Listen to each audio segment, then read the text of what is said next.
Halo sobat, selamat datang di channel ini.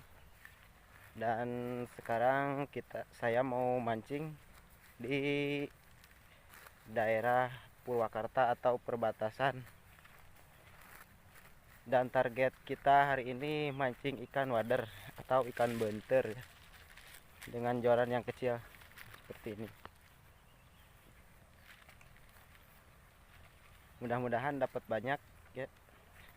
Ikuti terus channel ini. Dan sebelum video ini dilanjut, jangan lupa like dan subscribe di channel ini. Oke, terima kasih yang sudah subscribe dan like-nya. Kita lanjut ke spot pemancingan.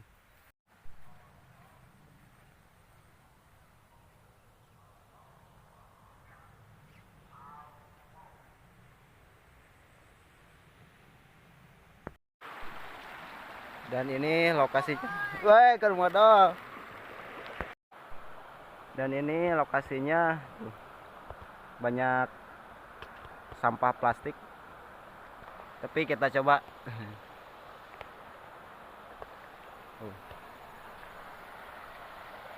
Kita coba telusuri ke bawahnya.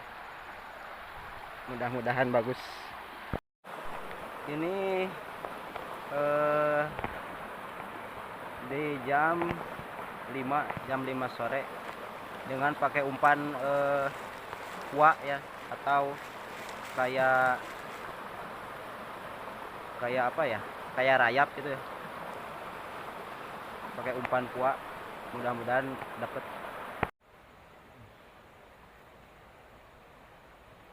guys. Kecil tapi kita udah pindah nih, cuman sini banyak sampahnya, cuman kita coba aja ya. Tuh, banyak sampah guys. Kita coba mancing di sini, mudah-mudahan dapat.